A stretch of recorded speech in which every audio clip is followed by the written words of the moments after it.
Good morning and welcome to Gyeongju. I'm here for 2 days. I just got the train from Andong, took about 45 minutes, very simple. And we are going to see how much we can do in 2 days in this town. Now, there are some things I know I'm not going to have time for, like the K-pop museum, so if that is something that you're interested in, definitely visit that. And there are also quite a few temples outside of the town that I don't think we're going to have time for. But currently I am just walking through the tombs.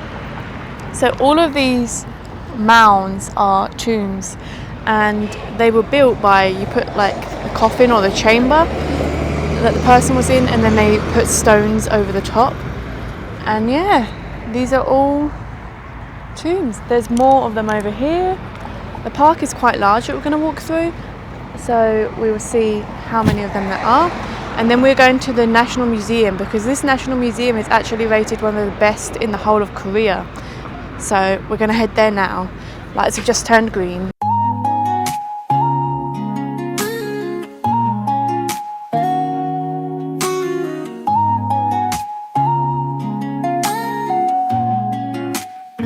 So I have made it to the National Museum. It was actually a really pretty walk.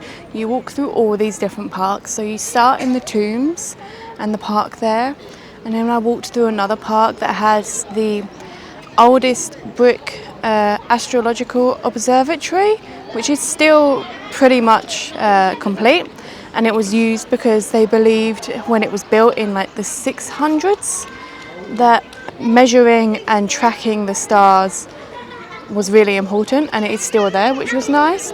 And there was a flower park. I had a sit down there. Really lovely place, honestly. And now I am at the museum. So the museum is completely free. Over here we have the bell.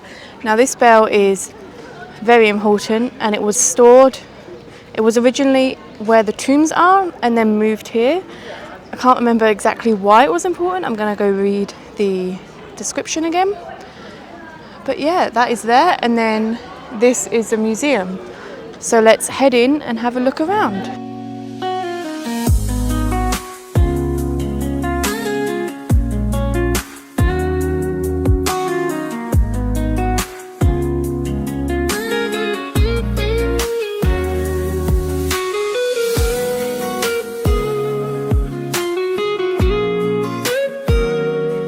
Good morning. It is obviously the next day now, and while I did film a little bit when I left the museum yesterday, I was next to a road and I have watched it and you can't really hear a thing I'm saying. So I thought I would refilm it. So basically I spent like 2 hours in the museum. It was really good. They have lots of information about not only the history of the area and the history of the country. Apparently they think they have found evidence that there were people living here 40,000 years ago. Now, I'm not sure that has been translated correctly, but that is what is said. But yeah, they have so many different pots, weapons, everything. They have the actual things that say they're from around 500 AD, which is pretty impressive. You learn about how they build the tombs, so they actually dig a pit to put the body in and then cover it with stones and then grass, well, mud to make the grass. And yeah, only the royals and like the people of authority got buried in the tombs like that.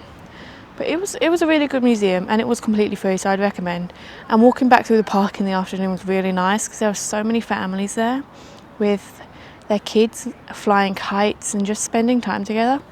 It was really nice, but I was really tired after all of that.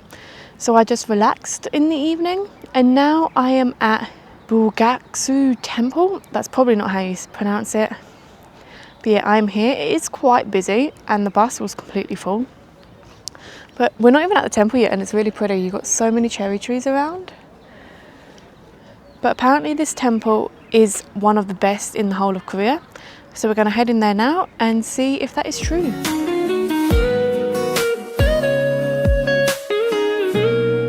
So I've made it up to the temple. It probably only took about 5-10 minutes. It wasn't too hard.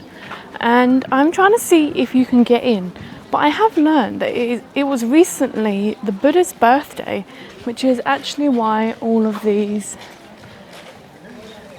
lanterns are everywhere to celebrate him. But yeah, I think I might have found the way in, so let's go see if we can get in.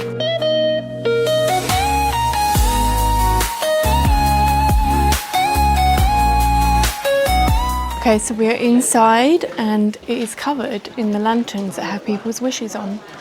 So if anyone speaks Korean, feel free to translate what people's wishes are. But yeah, we're going to have a look around now. It looks really nice, so this should be good, but we're going to be respectful and not film too much inside.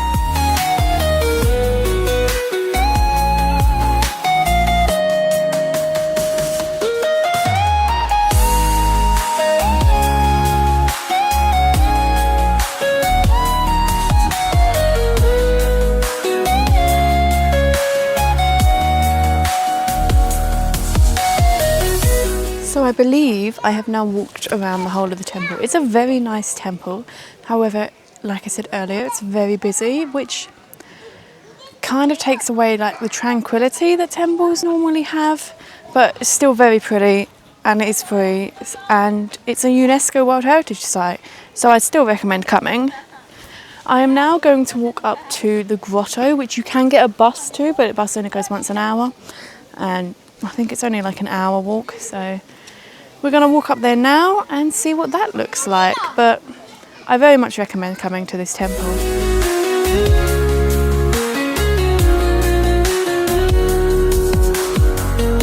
Okay, so slight change of plans.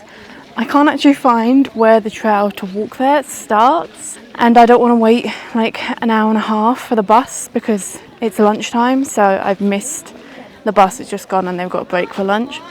So I think I'm going to skip the grotto. Now, I went to one in Gyeongju that looked very similar. So if you do want to see what it looks like, you can watch that video.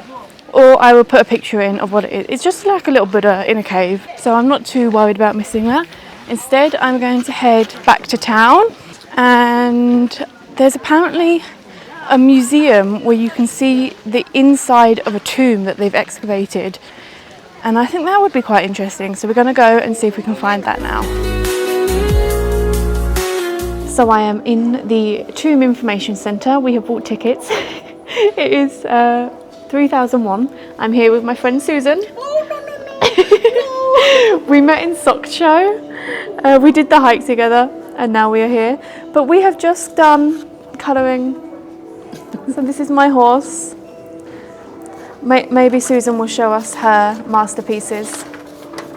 We have got a crown, very nice, and then let's see the horse. And then the horse. Yes, so these are both things that are found in most of the tombs here. We just watched a little video and now we're gonna walk around and see what else is here.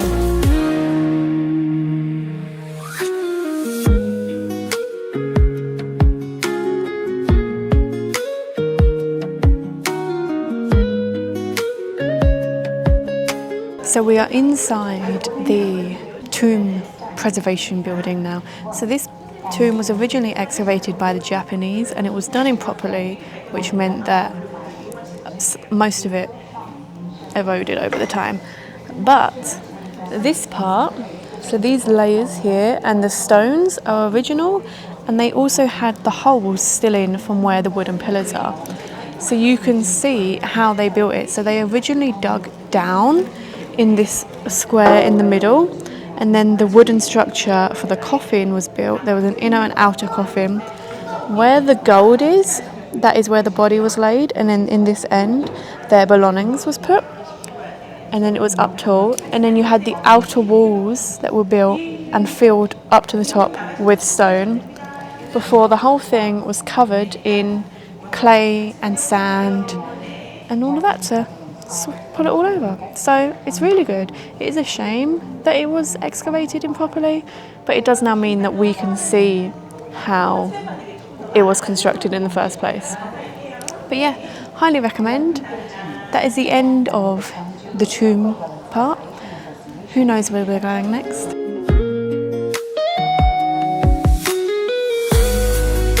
So we have come into the park with the tombs, but before, there is a local bread that is special for the area, and it's filled with red bean paste. They are 1,000 yen each, but you have to buy 5 minimum. I personally haven't had the best luck with red bean paste, so Susan, who doesn't want to be filmed, has bought 5 and has given me 1 to try. So it's very pretty. Here it is. So now I'm going to try it and I'll let you know if it's any good. So I have had a bite. Personally, it's a no. The bread was nice. The filling just tastes like there's something missing. But Susan is finishing it because why not? But yeah, we're just going to sit and enjoy the view. And then we'll see what we do later. So we have decided we are now going to go and get dinner at a local Korean restaurant. And then we will go to the Royal Palace and Wonji Pond. I haven't looked at the map to know what it's called, because apparently that's really nice after dark. So we're going to eat and then we're going to hopefully get there before it closes and see it at dark. So we have enjoyed a very delicious local Korean dish. We had the local noodles and its broth that is native to Korea with some pork. Very delicious, very filling. And now we are at the palace and pond. It is about sunset, so it's going to get dark soon. So we're going to have a quick walk around before it gets dark and then walk around again and see it all lit up. But it is quite busy.